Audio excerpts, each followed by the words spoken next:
I will say this in defense of some experts and analysts who come to our Franco-Russian Dialogue platform. They clearly do not want to fight with Russia. On the contrary, they always express the most friendly attitudes and assessments. If you allow me, I will return to the first part of the question. It is important because we hear these constant accusations that Russian military forces are deliberately striking civilian objects. Please at least briefly comment on this point. We have not seen a single piece of evidence. We have repeatedly seen evidence of the opposite.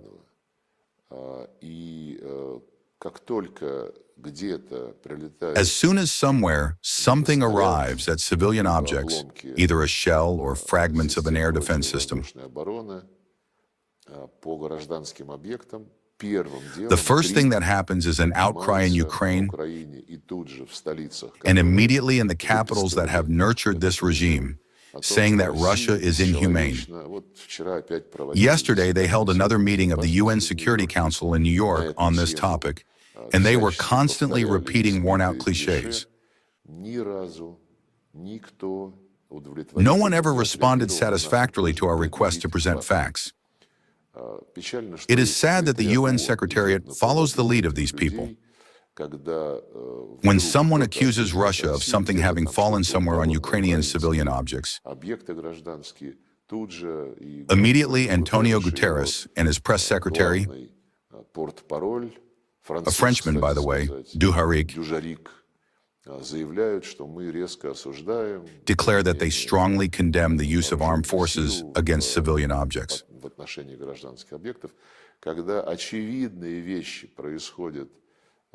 When obvious things happen on the part of Ukraine, including when they began bombing, they have been doing this for more than a year. When they started bombing the territory of the Russian Federation, for example, in the Kursk region, where there is not a single military facility, it's never disputed by anyone. There they were destroying houses, hospitals, kindergartens, shops. The same Dujarric, his boss, and other representatives of the UN Secretariat, completely usurped by Westerners, said, "You know, we're very concerned and we're looking into these matters." Let me remind you, at the beginning of the special military operation, there was an outcry about the railway station in Kramatorsk.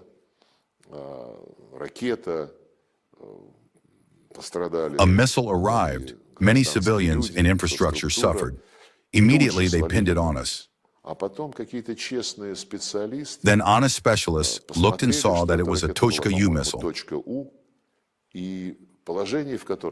And the position in which it landed clearly indicated that the Ukrainians themselves had fired it at the station that they themselves controlled. This is pure provocation, to blame everything on us. Then there was the story, I don't remember the exact geographical name, with the maternity hospital. Correct, in Mariupol. The women who were there and who were presented as victims of Russia's inhuman aggression later explained that nothing of the sort had happened. Well, I am not even talking about the greatest fabrication in early April 2022, Bucha.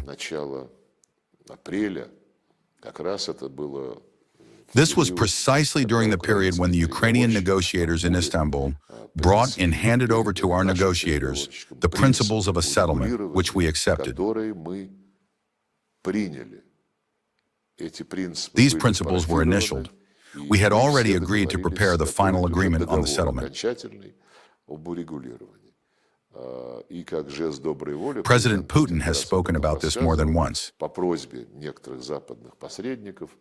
As a gesture of goodwill, at the request of certain Western intermediaries, we withdrew our troops from the suburbs of Kyiv, including the locality of Bucha. For 2 days, there was no one in this suburb from the Russian military or from Russians at all. For 2 days, the mayor of Bucha was showing off on screen saying, "That's it. The Russians have left here. This is once again our populated area." Suddenly, on the third day, correspondents from the BBC arrived and began showing not some basements, but a fairly wide central street. It is impossible not to notice it. And along this wide central street, bodies with tied hands were neatly laid out. And everything looked clean in terms of clothing. Although it was April and a time of year with mud, in general, judging by the clothes of these people, this was not noticeable.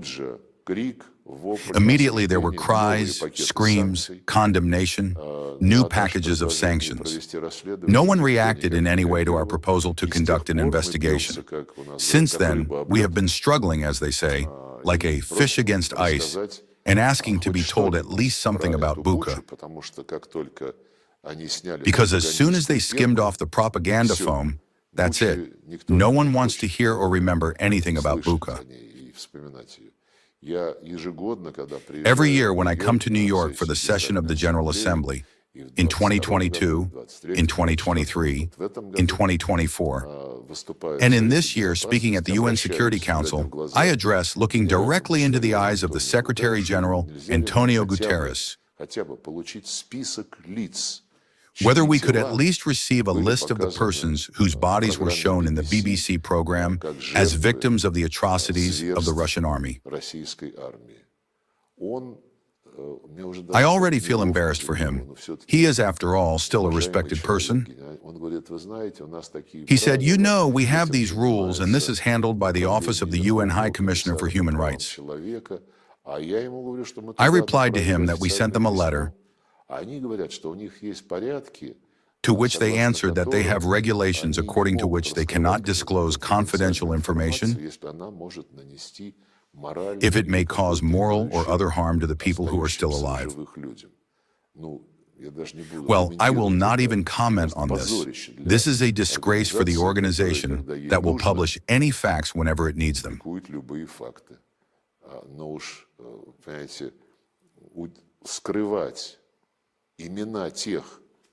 But you see, to conceal the names of those whose corpses were already used for a provocation is a confession of guilt.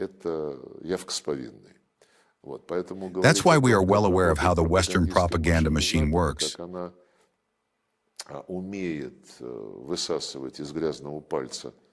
How it knows how to suck anti-Russian and Russophobic news out of a dirty finger. In every such case, we have a clear position. If there are doubts, UN people, Red Cross representatives, we are ready to sit down and listen to what facts you can present to us, what facts you possess. As soon as we offer them this, they immediately all go under a snag, as we say.